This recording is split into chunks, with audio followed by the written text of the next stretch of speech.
Hi, Jessie Collins from Pyramid Educational Consultants, and I just wanted to share a little activity where we can create different learning and communication opportunities for making some Halloween monster cookies. And so let me show you some of the pictures that will be available with this lesson, and then we'll talk about creating different types of communication and learning opportunities.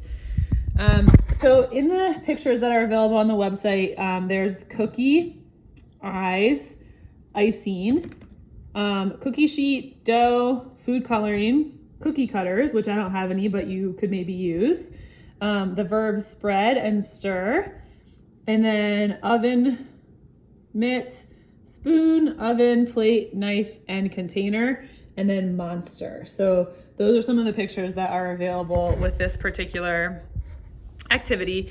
And there will also be an activity plan that goes with that. And in there, I'll insert some pictures and some of the directions that I like to give during this activity while we're actually baking the cookies.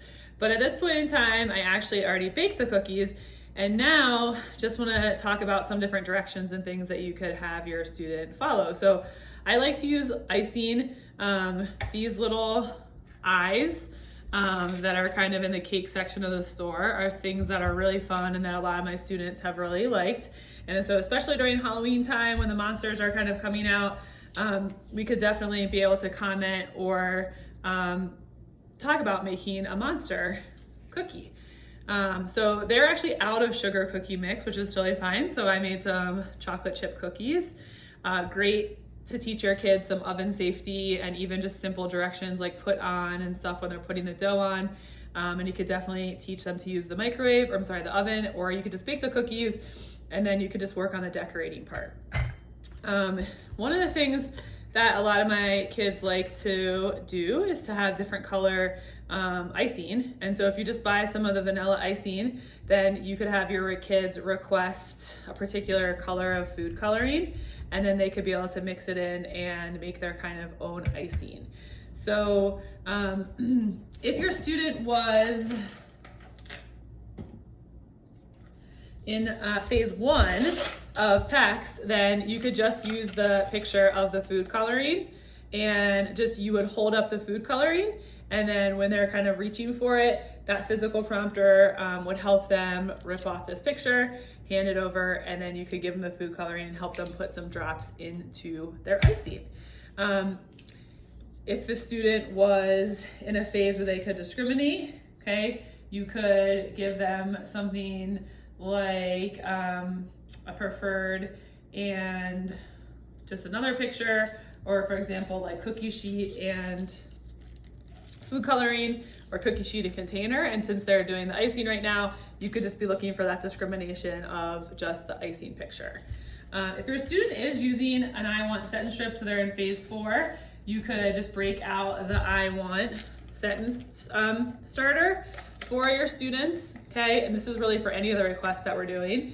And then if your student is doing attributes, you could either just work on, and I wanted blue, so you could just work on that 3-picture sentence, or if they're actually learning to discriminate some attributes, you could actually potentially work on picking some different colors, okay? So that's just some different examples of things that you could have your students do with the I want sentence starter.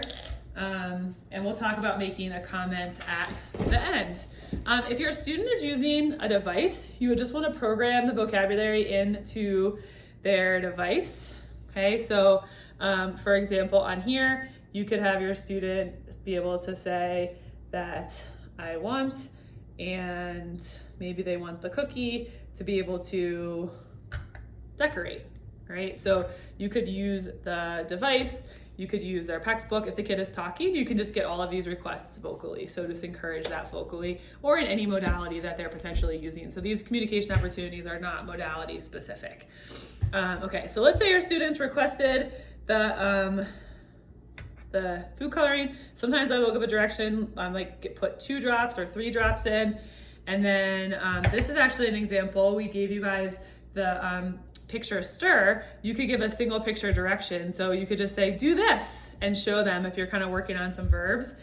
And then you could have your student practice following that directions or just learning how to stir. So you can mix up the icing, or they can do it with you. And then I'm gonna make a blue monster, so I have the blue icing. If you wanna mix different colors, they can make purple or do other stuff, and that is totally okay as well. The other verb that we gave you, which you could use for a picture direction, is spread. So you could say, do this, or even have the kid ask you to help them spread. And so we could put some of the icing on the cookie and have our student spread it out. One of the nice things about my cookies is that they are not perfect circles. I did not have cookie cutters, but I think that's kind of okay, because especially if we're making a monster, then they just look kind of shaped differently. And so you can have your student ice the cookie, and then the next thing would be to put the eyes on it. And so that's why we have the eyes card in here. So you could have your student ask for them, or you could tell them to get them. I know all of us kind of always think that, and this is what my roommate made, if you're really fancy and you have a piping bag, you could actually do something like this. So she actually used a bag, which I'll put a picture of in the activity plan. And she made this little monster here with one of my definitely not circle shaped cookies. But it doesn't always have to have two eyes. So I know one of my clients, she loves to request a lot of eyes, or we could even work on numbers. So maybe you give the kid a choice, do they want 2 eyes or do they want 10 eyes? And then they can put those eyes on their cookie and just make a really simple, cute monster cookie. So again, you could put them on. We could even practice counting. How many eyes does this cookie have? And have your kid count that out. And so that would be a great activity as well. And then once you have your cookies, if you guys have a student that is doing commenting, you could do something like, what is it? And have your kids say, it's a monster, or even potentially, it's a blue monster, or how many eyes does it have? And they could say, 8 eyes, and tell you kind of in a commenting fashion about that as well. One of the other good, I think, comments during cookie baking is the smell. Teaching your kids, they smell the cookies, they're delicious. They could say, I smell cookies. And so we could create lots of opportunities for communication in those different modalities. One of the other things that I really like, especially for my students that don't have extensive skills or independence with a lot of things, is that they could get a container, taking the lid off or even asking for help with that. And then just a really simple task that our students could do is essentially to tell them to follow the direction put in. So vocal direction, or even say, put the cookies into the container, and just have the students pick it up and pick up the cookies and put them in. So that's a really simple task that we could have some of our students do to work on that direction following. And then they could close it up and have the cookies kind of around. So you guys could have a lot of flexibility to make any different type of cookies that you wanted. You could use chocolate icing if you wanted. I like the vanilla because we can make it different colors. But you could use your wildest imagination. You could put other things you have at home to decorate on the cookies as well. I went very simple with just the eyeballs and the icing. But have fun with your kids.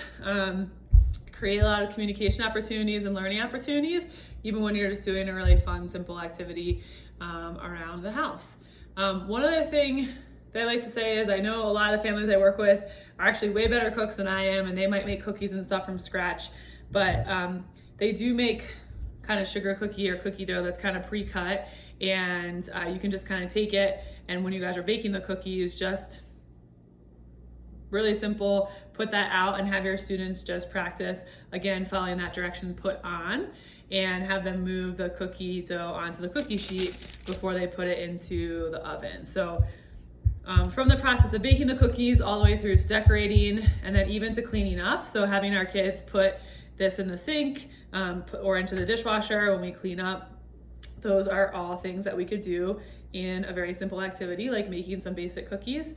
And I hope you guys have a great Halloween and you guys make some spooky cookies. If anyone does this, please post some pictures on our website and let us know what learning opportunities you created. And I'm excited to have this treat later on after dinner. Thanks, everyone. Have a good night.